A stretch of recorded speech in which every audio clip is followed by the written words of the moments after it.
Deyirəm, sabah-sabah oturmuşam bağçada belə, səhər yeməyi yeyirəm. Qarşımda belə mənzərə var da, yəni. Bax, belə bir mənzərədir. İndi bilmirəm nə qədər yaxşıdır, nə qədər pisdir. Ağlıma bir fikir gəlib. Mən burada hasarla evin arasında hardasa yarım sot yer var. Arxada. Deyirəm, oranı belə biraz düzəlişdirim. Qəşəng bir restoran eləyim orada. Targovunun içindəki stil kimi, Balaxanı stili kimi, belə. Mən deyirəm, siz də uğurlayın, özünüz bilərsiniz. Restoranın adını nə qoyum? Nazilənin qapısı. Kim kimi harda itirsə, Nazilənin qapısında tapsın. Adını qoyum, Nazilənin qapısı. Hardasan, Nazilənin qapısında. Gör nə qəşəng ünvandır, yox. Biri birini söylənə sən Nazilərin qapısında bastırım.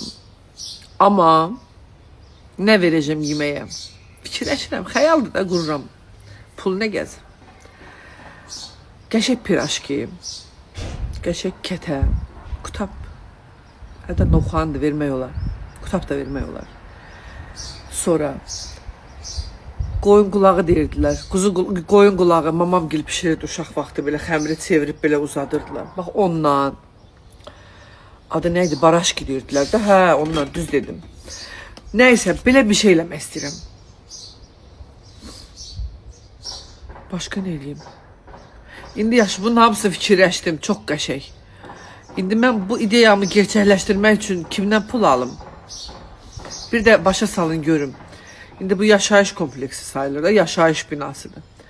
İndi mən orada restoran açanda qeyri-yaşayış olacağım. O işləri nətə həll edəcəm? Bir də təxminən mənə nə qədər pul lazım olar? Bu videonu görən, ətrafımda özü pullu olub, məni görəndə göy imam kimi göynəyən dostlarım.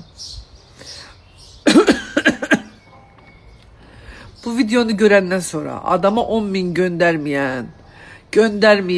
göndərməyən salamat qalın.